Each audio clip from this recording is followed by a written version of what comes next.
Welcome to Secrets of the Cosmere. Today we begin our journey in Elantris, the first published book by Brandon Sanderson.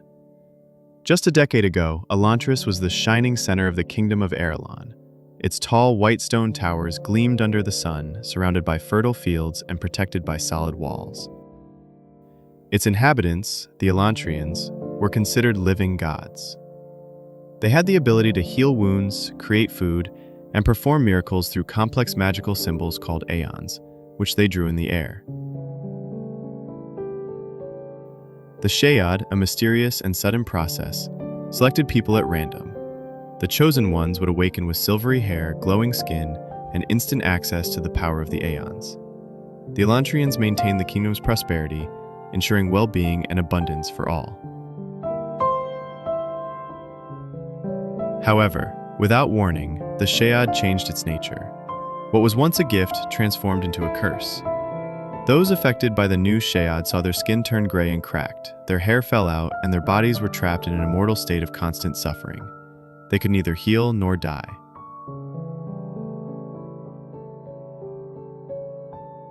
Elantris fell into ruin overnight. The city's gates were sealed, and the government fell into the hands of a nobility governed by an economic system based on personal wealth. In this setting, we meet Raoden, Crown Prince of Erelon. One morning, without warning, he awakens transformed by the Shayad. Following custom, his servants declare him dead and throw him into Elantris, abandoning him with the rest of the cursed. Inside Elantris, Raoden discovers a world dominated by pain and despair. Wounds never heal, hunger is a constant torture, and physical suffering never ceases. The internal society is fragmented into groups, controlled by the most violent, who hoard the scarce scraps of food. Sarene, a brilliant, determined woman, and very unwilling to stand idly by. She's the princess of the kingdom of Teod. She's arrived in the city of Erelon to marry the young Prince Raoden, in a political agreement designed to strengthen the alliance between their two kingdoms against a growing threat.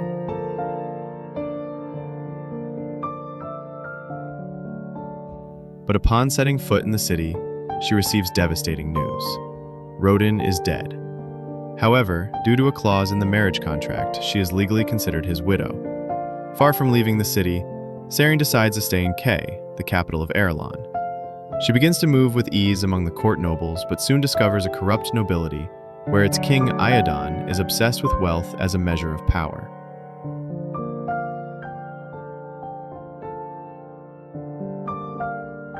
Meanwhile, another newcomer walks the streets of Kay. His name is Hrathen, and he wears the red robe representative of the Gjorns of the Fjorden Empire. He is no ordinary missionary. Hrathen has come with a purpose: to convert the people of Erelon to his faith, Shu-Dareth, and he has only 3 months to achieve it. If he fails, the kingdom will be invaded. Cold, calculating, and convinced he is saving souls, Hrathen acts like a general disguised as a preacher. The Darethi religion, Shu-Dareth.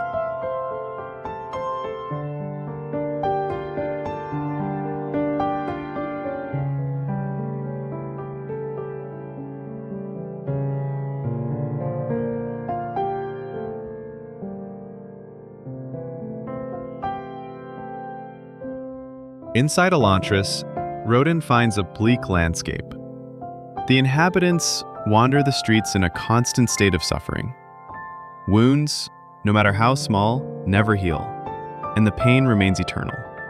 The hunger is unbearable, yet the body does not die. The Elantrians are condemned to despair without relief.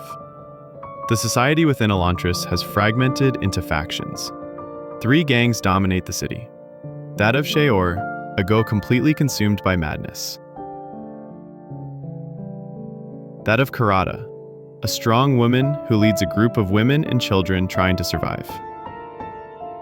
And that of Ondin, a brutal man who rules through violence. Each one controls zones and resources within the ruins of Elantris.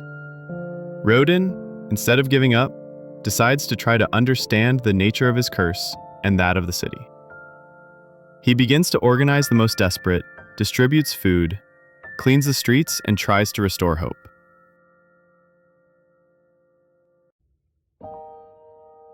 His charisma and natural leadership begin to attract followers, who are looking for something more than despair. Meanwhile, in K, Sarene adapts to her new political life. She observes the decay of Erelon under the rule of Iadon, a king who measures the status of nobles by their personal wealth. The merchants have gained power, while the old nobility languishes. Sarene begins to form alliances with disgruntled nobles and uses her political intelligence to oppose the corrupt system.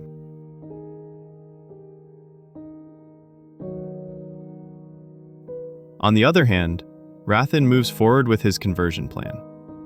He begins to preach about the danger of Elantris as a hotbed of evil and corruption. His discourse is based on fear, arguing that the only salvation is to join the faith of Shuderth.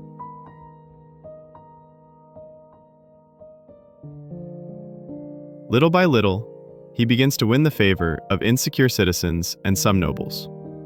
Despite the decay of Elantris, Raoden manages to organize a small group of followers. Instead of surrendering to chaos, they begin to build a community with rules, roles, and dignity. Although resources are scarce and the pain does not cease, every small gesture, a shared meal, a clean corner, a kind word, sows a spark of humanity amidst the despair. Sarene, for her part, continues to get involved in K's politics. She organizes sword duels with influential nobles, disguised as social activities, to assess their character and form an alliance against Hrathen's growing influence. Her sharp intelligence and mastery of political debate begin to unsettle King Iadon, who sees her as a threat to his already fragile authority. In the city's monastery, Hrathen carefully plans his next move. He meets with corrupt nobles, plays on social tensions, and seeks an alliance with a fanatical priest named Dilaf.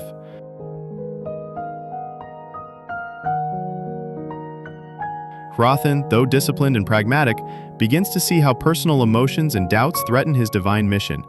His vision of a non-violent conversion clashes with the fervor of Dilaf, who longs for a merciless crusade.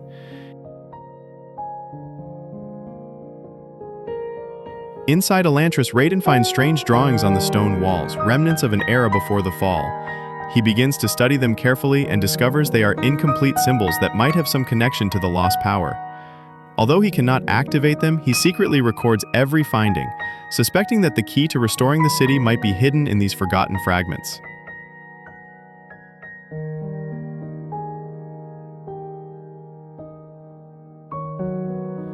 At the same time, tensions rise in K.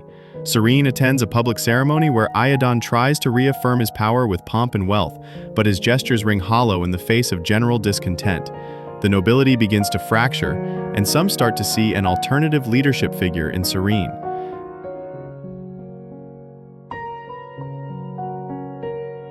Meanwhile, Raoden and his allies face new internal challenges. Karada, leader of one of the gangs, begins to show signs of respect for Raoden after seeing his consistency and empathy. However, tensions between factions persist, and the weakest continue to be victims of violence.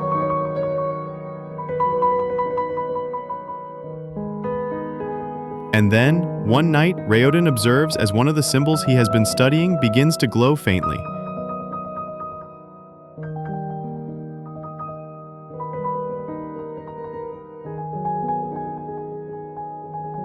If you enjoyed this first video, hit the like button and subscribe so you don't miss the next ones. Your comments and sharing the video with your friends also help me a lot. Thanks for being here from the beginning, and see you soon.